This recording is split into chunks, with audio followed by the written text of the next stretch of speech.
শুনানি প্রক্রিয়ায় গাফিলতির অভিযোগ, সাসপেন্ড বসিরহাট উত্তর বিধানসভা কেন্দ্রের AERO। 48 ঘন্টার মধ্যে প্রয়োজনীয় পদক্ষেপ করার নির্দেশ মুখ্য সচিবকে চিঠি নির্বাচন কমিশনের। মুখ্য নির্বাচনী আধিকারিকের কাছে অ্যাকশন টেকেন রিপোর্ট চেয়ে পাঠালো কমিশন।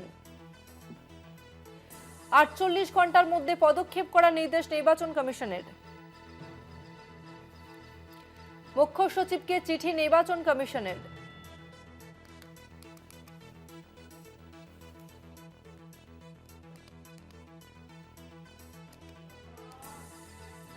বিস্তারিত জানবো, আমাদের সঙ্গে ফোন লাইনে রয়েছে প্রতিনিধি সত্য সুন্দর ভট্টাচার্য। সত্যদা, বসিরহাট উত্তর বিধানসভা কেন্দ্রের AERO কে সাসপেন্ড করার নির্দেশ দেওয়া হয়েছে, কমিশনের তরফ থেকে ঠিক কি নির্দেশিকা জারি করা হয়েছে?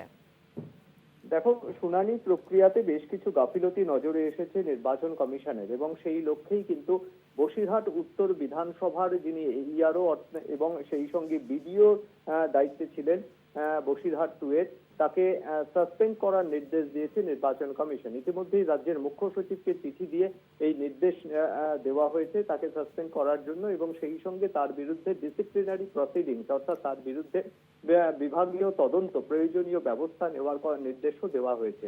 এবং একই সঙ্গে রাজ্যের মুখ্য নির্বাচনী আধিকারিক তাকেও চিঠি দিয়েছে নির্বাচন কমিশন, এবং সেখানে আগামী 48 ঘন্টার মধ্যে এ বিষয়ে অ্যাকশন টেকেন রিপোর্ট চেয়ে পাঠিয়েছে নির্বাচন কমিশন।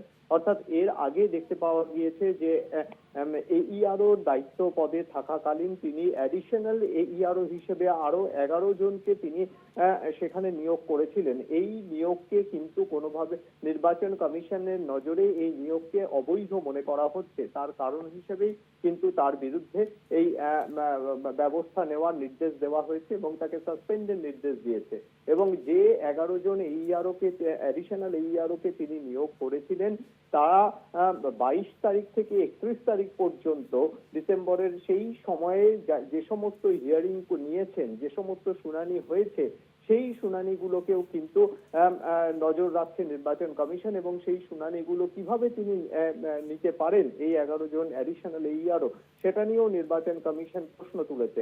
ফলে সব মিলিয়ে এই বসিরহাট উত্তর বিধানসভার যিনি AERO এবং BDO পদের দায়িত্বে ছিলেন তাকে সাসপেন্ড করার নির্দেশ দিয়েছে নির্বাচন কমিশন, এবং তার বিরুদ্ধে যাতে প্রয়োজনীয় ব্যবস্থা নেওয়া যায় সেই নির্দেশও দেওয়া হয়েছে রাজ্যের মুখ্য সচিবকে। ধন্যবাদ সত্যদা।